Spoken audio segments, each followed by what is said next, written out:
having a global survivor collaborative that really brings together survivors from across the world to create an agenda to improve the lives and bring together and all these things that you're all saying that are so desperately needed. It really needs to be a top priority in the human trafficking movement, because too often you're just seeing the same old approaches done again and again, and they're not working. They're created externally. There's so much work and programs and money being spent out there that are not being spent in the way that survivors benefit from. And it's almost like creating this machine of how things should be done, but we're not seeing less trafficking, more prosecutions, more resources for economic development, or how to become self-sufficient. The things that a lot of things you all said that you really need aren't even in existence. And you have all this whole movement and all this money being spent on human trafficking work by the federal government and by foundations. And I just think that this global survivor collaborative could make a huge impact in how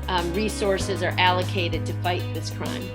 We've been working on strengthening our survivor leadership and advocacy, design, which is our artisan products, wellness, which for us also includes emotional, social wellness, develop their own agenda and their own abilities to contribute not only to the anti-trafficking movement, but as credible consultants and leaders in a variety of sectors. All of our spaces are new and in development. I have to say the one that has been coming to mind a lot, though, in developing the content for not only the grant program, but the Global Survivor Collaborative in general, stems from the advocacy side, working with survivors who are incarcerated and understanding the depth of how that happened and what needs to be done to dismantle the criminalization of survivors.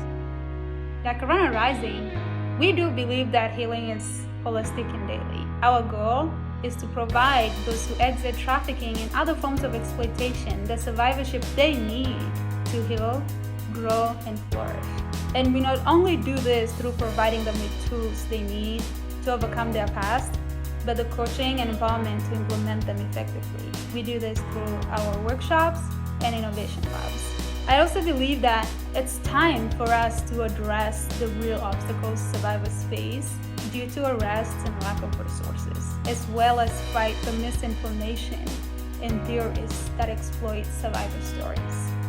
I feel like just having a global survivor collaborative and just having survivors come together to be able to connect with one another on just a broader scale is just amazing and wonderful to me.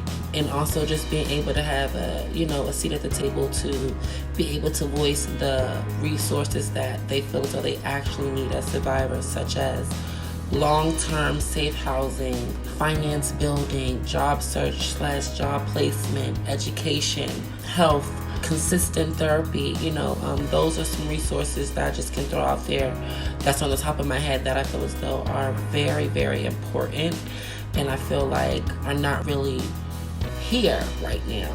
Because as a survivor, I know how many times we are misheard or not heard at all, and how labeling us as victims and nothing more than that can impact on our daily life. Global Survivors campaign can change a lot of things for us, and I think that it's time that our voices are heard.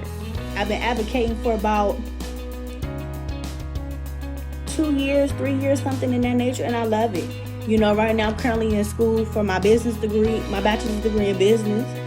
Eventually, once I get my stuff straight, I want to have my own nonprofit organization that deals with at-risk youth, people like me, you know what I'm saying? And the only reason why I want to do it is reach one, teach one. I want to give back what somebody gave to me, you know what I'm saying? And it always felt better coming from somebody that has been in your shoes. I'm not sitting there saying that a person that's going to talk to nobody that has experienced the things that they have experienced, but I feel like it'll take more heed coming from somebody like, dang, if she could do it, I know I can do it. You know what I mean? So that's my biggest thing now where I'm at in today's life. I'm a mother of 4. I'm engaged. I'm just so happy, where I am in today's life. And, I'm going to be honest, I don't regret nothing I've been through.